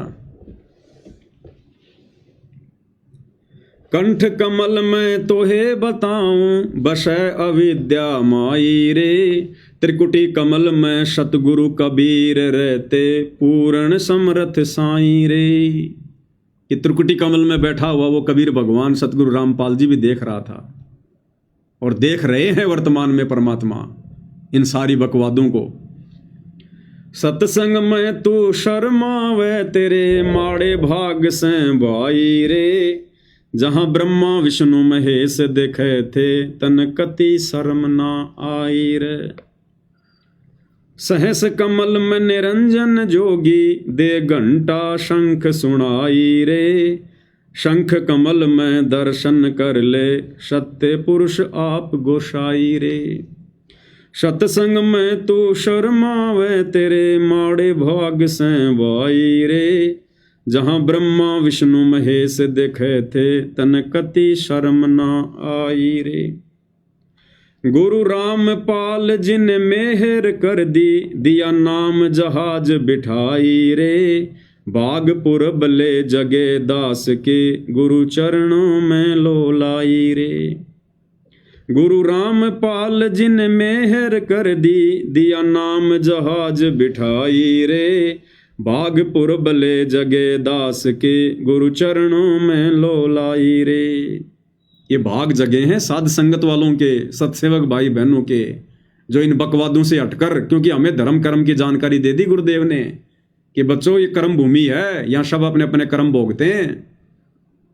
हमें भक्ति मिल गई, हमें यहाँ से अपना पीछा छुड़वाना है, हमने फटी में पैर नहीं फंसाना। तो भाई और बहनों, कैसे गुरुदेव भगवान ने साथ संगति से जोड़कर इन तमाम बकवादों से हमारे को बाईपास कर दिया, जो बकवादें काल इन आत्माओं के सिर पर बैठकर आए दिन करवा रहा है। तो भाग पुरबले जगे दास के गुरु चरणों में लो लाई रे। आज हमारी लो, हमारी लगन हमारे गुरुदेव के चरणों में है। हम इन बकवादों का हिस्सा नहीं बनते।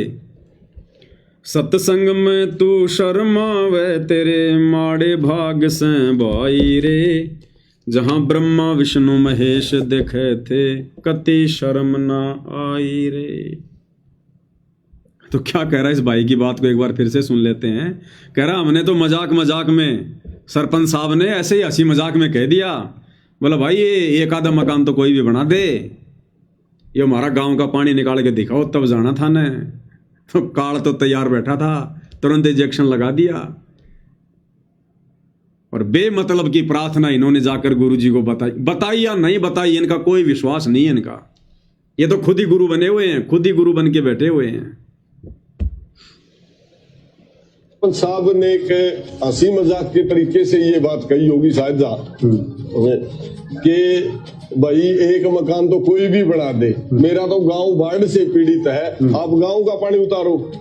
तो फिर कमेटी ने कहा सरपंच साहब हम जरूर आपकी जो ये प्रार्थना है ये संत रामपाल जी महाराज को पहुंचा रहे हैं। तो डेढ़ घंटे में ही रिस्पॉन्स आ गया और टीम ने वापस पूरे गांव में कहा कि भाई हम आपको आपकी डिमांड बताओ क्या है। पूरी ग्राम पंचायत ने कल ये डिमांड दी और आज 24 घंटे के अंदर, इतना जल्दी तो मतलब प्रशासन ने मारा है, पिछले 6-7 दिन हो गए प्रशासन ने लगे हुए, इतनी जल्दी तो प्रशासन ने भी मदद नहीं पहुंचाई जितनी जल्दी संत रामपाल महाराज जी ने जो गांव की मदद करने का।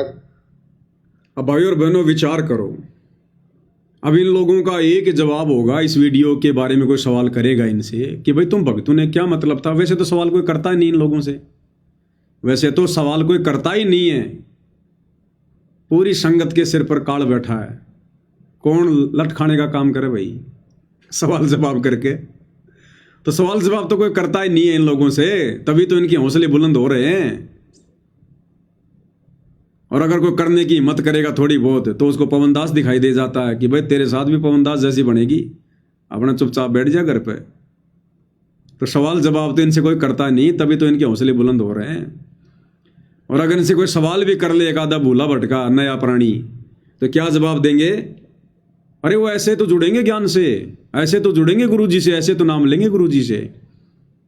अरे इस प्रकार से चापलूसी कर करके जोड़ी गई आत्माएं भक्ति मार्ग पर कभी सफल होती हैं क्या? क्या करेंगे जुड़ के गुरुजी से? ये 50 लाख के पाइप देखकर, 5 ये पानी निकालने की मोटर देखकर ये गुरुजी से जुड़ेंगे। यही लोग तुम्हारी पीठ पीछे मजाक उड़ाएंगे, फिर गुरुजी का मजाक और तुम्हारा मजाक उड़ाएंगे ये लोग, और पता नहीं क्या क्या कहेंगे कि इसे मूर्ख नहीं देखे हमने जिंदगी में कदे, और तुम्हारे से फिर ऐसे काम करवाएंगे ये। छोटी मोटी कोई ऐसी इनको जरूरत होगी तुरंत तुम्हें फोन करेंगे, और यदि तुमने इन जगत वालों के एक भी कार्य को करने से मना कर दिया, क्योंकि इनको थोड़ी पता तुम्हारी मर्यादाओं के बारे में, तुमने मान लो इनके 70 काम कर दिए, और यदि एक काम तुमने नहीं किया, ये जगत है, जगत किसी का नहीं होता, तुम्हारे 70 काम पे पानी फेर देंगे ये, 70 काम पर। और क्या न्याल करेंगे फिर ये नाम लेके?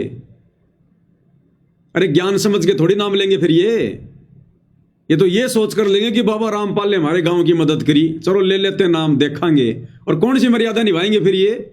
नाम भी लेंगे तो फॉर्मेलिटी के लिए, कोई इक्का दुक्का अगर नाम भी ले लेगा इस गांव का तो फॉर्मेलिटी के लिए, काम उसने सारे फिर वही करने हैं। तो क्या न्याल करेंगे नाम लेकर भी, भगत बनकर भी। और भाई सतगुरु रामपाल जी ने इस प्रकार लोगों की चापलूसी करके भगत नहीं बनाए, चापलूसी करके भगत नहीं बनाए।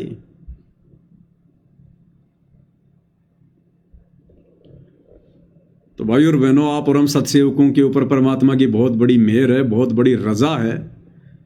आए दिन इनके कुकर्मों को देखकर, भक्ति विरुद्ध मर्यादा तोड़वाने वाले कर्मों को देखकर आप और हमें कितनी दृढ़ता मिल रही है, कितनी सावधानी बरत रहे हैं हम। और बारंबार गुरुदेव भगवान से प्रार्थना करते हैं कि परमेश्वर हमारी बुद्धि पे तो आप ही सवार रहना, इस काल को तो आश्रम वालों की बुद्धि पे सवार रहने दो। परमात्मा हमें तो बचाना ऐसे मनवस कर्मों से। ये दुनिया को खीर खिलाते खिलाते हमारे को असंख्य जन्म हो गए, गधे कुत्ते सुअरी बने हम, इससे ज्यादा कुछ भी हमें लाभ नहीं हुआ। और गुरुदेव भगवान ने एक सत्संग में हमारे को यही समझाया। इन सत्संगों को आधार बनाने के चलते तो आज हम भाई बहन बचे हुए हैं। इस सत्संग में गुरुदेव भगवान ने हमें एक छोटी सी कथा सुनाई है, छोटी सी कथा, और बार बार सुनाते हैं गुरुदेव, लेकिन निष्कर्ष क्या होता है इन कथाओं का? एक दरोगा की कथा सुनाई गुरुदेव ने, एक दरोगा और उसके मित्र की। सत्संग तो हम सब ने कई बार सुन रखा है, लेकिन अब काम आएंगे ये कथाएं हमारे। शिक्षा क्या है अब समझ में आएगी। एक व्यक्ति था, वो किसी थानेदार का मित्र था, दरोगा का, एसएचओ का, और उस व्यक्ति का पड़ोसी उसको दुखी करता था, लड़ाई झगड़ा करता था। एक दिन उसने जाकर थाने में अपने मित्र दरोगा से कह दिया कि ऐसे ऐसे मेरा मित्र है पड़ोसी, मुझे बहुत दुखी करता है। वो दरोगा ने क्या कहा कि तुम मार उसके सिर में लठ, मैं अपने आप देख लूंगा। अब उस व्यक्ति ने अपने मित्र की बात को मानकर और राजा के संविधान को तोड़ दिया और अपने पड़ोसी के साथ में झगड़ा करके उसके सिर में लठ मार दिया। लठ मारते ही वो मर गया। मरने के बाद में जब जांच पड़ताल हुई तो राजा ने, सरकार ने उसी क्षेत्र के उसी दरोगा को, जो उसका मित्र था, उस दरोगा को भेजा कि उसको पकड़ के लेके आ, क्योंकि वो उसी के क्षेत्र में था। वो आदेश देने वाला ही फिर उसके हाथ में हथकड़ियां डाल के उसको पकड़ के लेके जा रहा है, क्योंकि उसने एक व्यक्ति के कहने पर, अपने मित्र के कहने पर राजा का विधान तोड़ दिया। सजा का भागी हुआ, फांसी टूटी उसको। अब ये कथाएं आज हमें समझ में आएंगी। ये बरवाला कांड 2014 हमारे ही मित्र, हमारे ही गुरु भाई सतलोक आश्रम वाले, जो आए दिन भगत समाज की मर्यादाएं तोड़वा रहे हैं, काल प्रेरणा से तरह तरह के भक्ति विरुद्ध कुकर्म करवा रहे हैं। कभी स्टेडियम बनवाते हैं, कभी आश्रमों में हॉस्पिटल खुलवाते हैं, कभी जाटों की धर्मशाला बनवा रहे हैं, कभी गुंडों की सीबीआई जांच करवा रहे हैं, अयोध्या में भंडारा लगवा रहे हैं आन उपासकों के लिए, आरक्षण में भक्तों को बैठा रहे हैं, चंदे में भक्तों का दान का पैसा लुटा रहे हैं, बर्बाद कर रहे हैं। आन उपासना में भक्तों को भेज रहे हैं परशुराम की जयंती में, नकली कबीर पंथियों की जयंती में सिरसा अनाज मंडी में भेज रहे हैं, और भी ना जाने तरह तरह के कर्म। और नादान संगत ने इन लोगों की बातों में आकर और परमात्मा का संविधान तोड़ दिया। इन दरोगा रूपी कोऑर्डिनेटरों के कहने पर, इन दरोगा रूपी गुरुदेव के कलयुगी परिवार के कहने पर इस नादान संगत ने राजा का संविधान तोड़ दिया, भगवान का, सतगुरु का, कबीर भगवान का। सतनाम के नियम में गुरुदेव ने लिखा है कि बच्चों, हमने तो कोई गेम भी नहीं खेलना मोबाइल में भी, और इन्होंने धनाना गांव में स्टेडियम बनवा दिया बैडमिंटन का।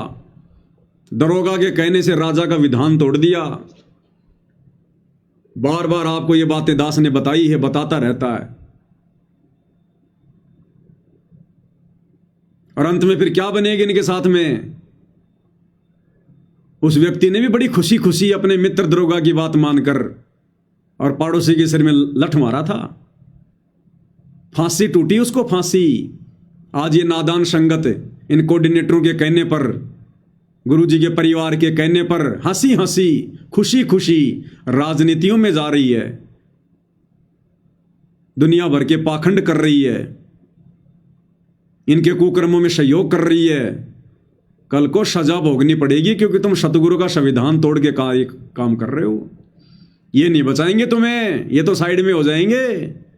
ये कोऑर्डिनेटर नहीं बचाने वाले, ये खुद सजा के भागी हैं। तुम्हें क्या खाक बचाएंगे? क्या कह रहे हैं गुरुदेव भगवान? शास्त्र विधि को त्याग कर जो मनमाना आचरण करते हैं उनको परम सिद्धि होती है, ना कोई परम गति, ना कोई सुख होए। शास्त्र विधि को त्याग कर जो मनमाना आचरण करते हैं, शास्त्र विधि क्या, जगत के हिसाब से वेद, गीता, कुरान, पुराण, इन शास्त्रों में जो परमात्मा प्राप्ति की विधि है, उसको छोड़कर जो मनमाना पूजा पाठ करते हैं, उनको ना कोई सिद्धि हो सकती। सिद्धि यानी उनकी भक्ति कभी सिद्ध नहीं हो सकती, उनके कार्य कभी सिद्ध नहीं हो सकते, ना उनको सुख हो सकता, अर्थात 84 लाख योनियों का झंझट नहीं मिटेगा। और भक्ति मार्ग में शास्त्र विधि को त्यागना क्या है? भक्ति मार्ग में शास्त्र हैं, गुरुदेव के सत्संग, गुरुदेव की पुस्तकें। तो गुरुदेव के विधान को त्याग कर, गुरुदेव की पुस्तकों में लिखे वचनों को त्याग कर, गुरुदेव के सत्संग रूपी आदेशों को त्याग कर, और ये मनमाना आचरण जो गुरुदेव का परिवार करवा रहा है, कोऑर्डिनेटर करवा रहे हैं, इनके कहे अनुसार करना, ये शास्त्र विधि को त्याग के मनमाना आचरण है। ये भक्ति सिद्ध नहीं होगी भक्तों की, कितनी कोशिश कर लो। अब ये पितरों की पूजा, श्राद्ध निकालना कहां से प्रारंभ हुआ? इन पितरों के संकेत तक, पितरों के, ये श्राद्ध निकालना, ये पितरों की पूजा करना कहां से शुरू हुआ? इन पितरों के संकेत से। इन पितरों ने किसी किसी में प्रवेश करके कि मेरे श्राद्ध निकालो, ये करो, वो करो। जैसे रुचि ऋषि को उसके पूर्वजों ने जो पितर बने हुए थे, उन्होंने दर्शन दे दिए और वेदों के अनुसार साधना कर रही उस आत्मा को भ्रमित करवा दिया, वापस उसको कर्मकांड में लगवा दिया, श्राद्ध निकलवा दिए। इसी प्रकार ये पितर हैं, ये सतलोक आश्रम वाले, गुरुजी के परिवार वाले, कोऑर्डिनेटर, ये हम भक्तों के लिए ये पितर हैं, ये पितर। और ये पितर अपना मनमाना आचरण हमसे करवा रहे हैं। और क्या होगा फिर, इसका नतीजा क्या निकलेगा अंत में? या किसी ऋषि आदि के कहने तक हमने वो शुरू कर दिए, जबकि भगवान का आदेश नहीं है। जैसे किसी व्यक्ति का, गांव में एक व्यक्ति का दोस्त एसएचओ था, थानेदार, और उस व्यक्ति ने अपने दोस्त से कहा कि मेरा एक पड़ोसी है, मुझे बहुत तंग कर रहा है, नाक में दम कर रखा है उसने, रोज परेशान करता है, शराब पीकर गाली देता है, कभी कुछ करता है, तो क्या इलाज करूं? ऐसा तो बोला कि मार लठ सिर में, मैं आप देख लूंगा। बोला 2 मार लठ उसके, मैं आप देख लूंगा। अब थानेदार की पाक है ठाड, ऐसा चो क्या पाक है सहारा, उसने जाकर अपने पड़ोसी का लठ मारा, मारते मर गया। तो वो एक दोस्त थानेदार उसका थकड़ी लगा के लाया, अंदर कर दिया, ठाके फांसी टूट गया। ये आदेश किसका था? एक व्यक्ति विशेष का। ये आदेश किसका था? एक व्यक्ति विशेष का। इसी प्रकार वर्तमान में जो कुक्रम संगत से करवाए जा रहे हैं, ये आदेश हैं किसके? ये व्यक्ति विशेष के आदेश हैं, इन कोऑर्डिनेटरों के आदेश हैं, गुरुजी के कलयुगी परिवार के आदेश हैं। और व्यक्ति विशेष के आदेश गुरुदेव भगवान कह रहे हैं हमने किसी भी कीमत पर नहीं मानने, वो चाहे कितनी भी अटकलबाजी क्यों ना लगाओ। एक व्यक्ति विशेष का आदेश था, लेकिन राजा का आदेश नहीं था। हमने राजा का आदेश मानना है, किसी व्यक्ति विशेष का आदेश यानी किसी अधिकारी विशेष का हमने आदेश नहीं मानना। अगर वो संविधान के विरुद्ध है तो चाहे वो कुछ भी सिर पटके, तो चाहे वो कुछ भी सिर पटके, अगर संविधान के विपरीत वो आदेश है तो हमने नहीं मानना। तो धनाना गांव में जब ये बैडमिंटन का स्टेडियम बनाया जा रहा था, इस नादान संगत ने इन सत्संगों को आधार बनाना चाहिए था कि गुरुदेव भगवान अर्थात राजा के आदेश में, भगवान के संविधान में तो ये स्टेडियम बनाना नहीं है। मोबाइल में गेम भी देखना मना है, खेलना भी मना है, लेकिन इन्होंने विचार नहीं किया और एक व्यक्ति विशेष के आदेश को मान लिया और बढ़ चढ़ के पैसा दिया, उसमें मजदूरी करी। आनंदपाल सिंह राजस्थान का गैंगस्टर जो पुलिस एनकाउंटर में मारा गया, उसकी सीबीआई जांच का समर्थन करवाने के लिए सतलोक आश्रम वालों ने राजस्थान की संगत को राजस्थान के अजमेर में और हरियाणा की संगत को हरियाणा के भिवानी में राजपूत करणी सेना की रैली में बैठा दिया। उस रैली में जाने वाले नादान भक्तों ने विचार करना चाहिए था कि ये गुरुदेव भगवान के आदेश नहीं है, ये राजा के आदेश नहीं है, गुरुदेव के भक्ति संविधान में ये पाखंड नहीं है। संतों का और गुंडों का क्या मेल? संत गैंगस्टरों का समर्थन करेंगे क्या? आम समाज का आदमी भी ऐसी गलती नहीं करता। और संत रामपाल जी के भगत होकर हम गुंडों की सीबीआई जांच के समर्थन में जाकर बैठ गए। क्या मुंह दिखाएंगे हम कल को अपने गुरुदेव भगवान को? क्या सीखा हमने? क्या हमने सत्संग सुने? तो हमने व्यक्ति विशेष के आदेशों को माना, सतगुरु रामपाल जी भगवान के विधान के विपरीत जाकर सजा के पात्र हैं। ये गलतियां तो हो चुकी हैं, इनकी सजा तो मिलेगी मिलेगी। ये परमात्मा पक्षपात नहीं करता, निष्पक्ष होकर न्याय करता समय आने पर। राम किसी को मारे नहीं, मारे तो हत्यारा राम अपने आप ही मर जाएंगे कर कर खोटे काम। समय आने पर देखना भाई और बहनों, आज हमारे को चाहिए कितने बड़े बड़े भगत दिखाई दे रहे हैं, कितने बड़े बड़े राजनेताओं से इनके संपर्क दिखाई दे रहे हैं। जगत वालों पर लाखों करोड़ों रुपया संगत का 1 घंटे में उड़ा देते हैं ये लोग। आज हमें पैसे वाले दिखाई दे रहे हैं। ये चमक दमक समाप्त होते टाइम नहीं लगता जब इनके पाप का घड़ा भरेगा, क्योंकि मर्यादा तो टूटी हुई है, गुरु तो नाराज है। ये समझ नहीं पा रहे, गुरु को मानुष मानकर और सोच रहे हैं बस बस हम तो जो भी आदेश लेते हैं गुरु जी खुशी खुशी दे देते हैं। अरे परीक्षा चल रही है, इस परीक्षा के समय में बच्चा पूछेगा कि मेरे बाप का नाम रामलाल की जगह श्यामलाल लिख दूं क्या, तो गुरु ये कहेगा बेटा लिख दे। इस समय तो संगत ने बुद्धि विवेक का इस्तेमाल करना चाहिए था, लेकिन संगत तो अपनी नैया डुबो चुकी है। अब तो भाई परिणाम शेष है, 90% परीक्षा समाप्त हो चुकी है। अब तुम चाकर भी भगत बनना चाहोगे तो भी नहीं बन पाओगे, चाकर भी तुम इतना पीछे जा चुके हो, इतना पीछे। तो गुरुदेव भगवान कह रहे हैं किसी व्यक्ति विशेष के आदेश नहीं मानने, चाहे कितना सिर पटकाए। मैं भी देख लूंगा। अब थानेदार की पाक है ठाड, SHO का पाक है सहारा, उसने जाकर अपने पड़ोसी का लठ मारा, उमारते मर गया। तो वो एक दोस्त थानेदार उसका हथकड़ी लगा के लाया, अंदर कर दिया, ठाके फांसी टूट गया। ये आदेश किसका था? एक व्यक्ति विशेष का, एक व्यक्ति विशेष का आदेश था, लेकिन राजा का आदेश नहीं था। हमने राजा का आदेश मानना है, किसी व्यक्ति विशेष का आदेश यानी किसी अधिकारी विशेष का हमने आदेश नहीं मानना।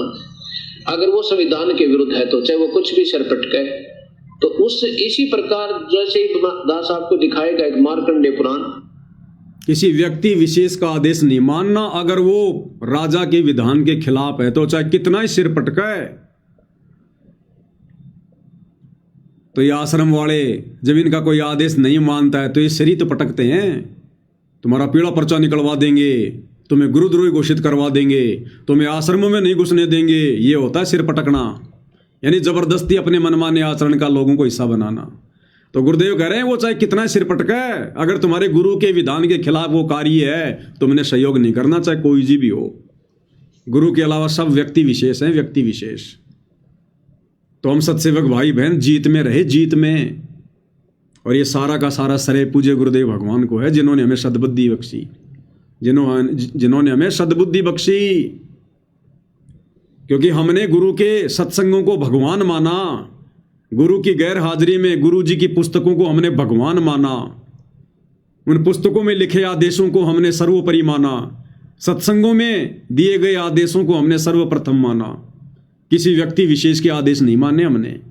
भले हमारे को गालियां खानी पड़ी, धमकियां सहन करनी पड़ी, मुकदमे सहन करने पड़े, जेल जाना पड़ा, मार पिटाई खानी पड़ी, लेकिन हमने व्यक्ति विशेष के आदेशों को स्वीकार नहीं किया। और इसका नतीजा आज गुरुदेव भगवान ने हमें भक्ति की ऊंचाइयों पर बैठा रखा है। एक सत्संग में क्या कह रहे हैं गुरुदेव भगवान? भगवान भी यही बताने आए थे। उस भगवान के द्वारा बताए गए उस सारे अध्यात्म ज्ञान को इस दास के ऊपर रजा हुई।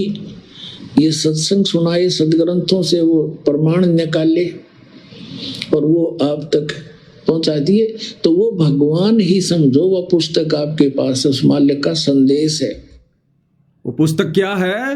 वो पुस्तक भगवान ही समझो, उस मालिक का आदेश ही समझो। वो पुस्तक जो आपके पास है, जो ज्ञान गंगा पुस्तक हमारे पास में है, जो जीने की राह पुस्तक हमारे पास में है, जो गुरुदेव भगवान के सत्संग हमारे पास में हैं, गुरुदेव कह रहे वो भगवान ही समझो, वो भगवान के आदेश ही समझो जो तुम्हारे पास में पुस्तकें हैं, जिनमें 30 साल से भगवान ने दुनिया से दुश्मनी मोल लेकर, लोगों की गालियां खा खा के, जेल जा जा के, और गुरुदेव ने हमारे लिए उसमें आदेश लिखे हैं। तो गुरुदेव कह रहे हैं वो पुस्तक भगवान ही है, वो पुस्तक आदेश ही है। ध्यान से सुन लो। हुई ये सत्संग सुनाए, सदग्रंथों से वो प्रमाण निकाले और वो आप तक पहुंचा दिए। तो वो भगवान ही समझो, वो पुस्तक आपके पास उस मालिक का संदेश है। भगवान ही समझो, पुस्तक उस मालिक का आदेश है वो।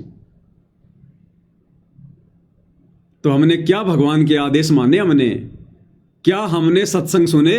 क्या हमने पुस्तकें पढ़ी? फिर गुरुदेव कह रहे हैं उन पुस्तकों को ही भगवान मानो, भगवान का आदेश है वो पुस्तकें। कल को गुरुदेव भगवान नहीं रहेंगे तब भी इन पुस्तकों में लिखे आदेश को ही दुनिया मानेगी, इन सत्संगों के आदेशों पर ही दुनिया चलेगी। फिर शतलोक जाकर कौन प्रार्थना लगाएगा गांव वालों की, जब यहां पर बाढ़ आएगी कि गुरुजी गांव वालों का पानी निकाल दे क्या? तब कौन जाएगा शतलोक? 1.5 घंटे में कैसे आदेश आएगा? तो भाई और बहनों, आप और हमने ज्ञान को आधार बनाया, पुस्तकों को अपना गुरु बनाया, अपना भगवान बनाया।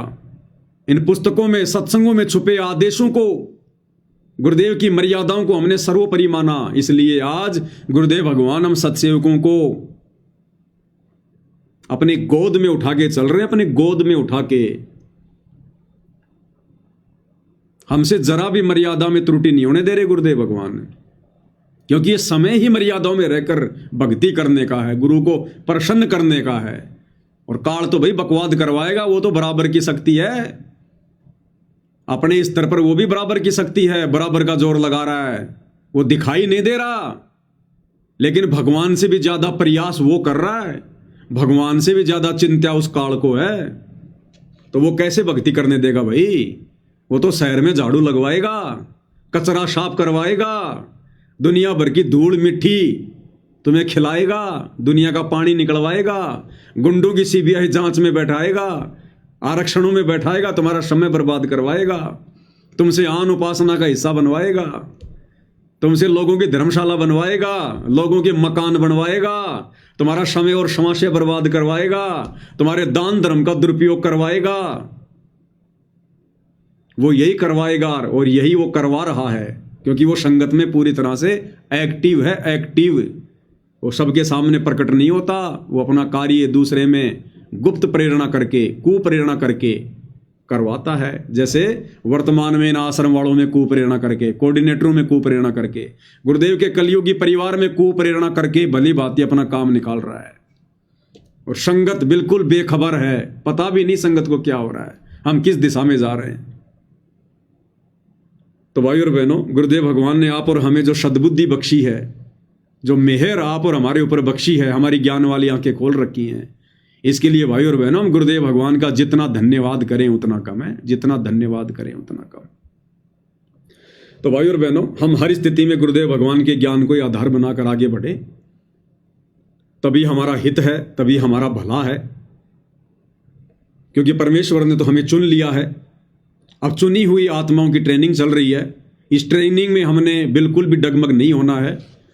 चाहे कोई भगत साथ संगति में आओ, चाहे कोई भगत साथ संगति में जाओ, हमने अब जो भी निर्णय करना है गुरुदेव के ज्ञान को आधार बनाकर करना है।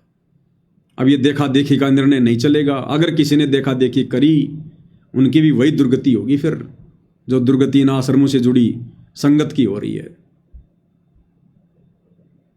तो भाई और बहनों, आज की साथ संगति में केवल इतना ही। पूज्य गुरुदेव भगवान हम सभी को सद्बुद्धि प्रदान करें, हमारा मार्गदर्शन करें, हमें आशीर्वाद प्रदान करें। इसी के साथ साथ संगति को विराम देते हैं। बंदी छोड़ सतगुरु रामपाल जी परमेश्वर जी की जय हो।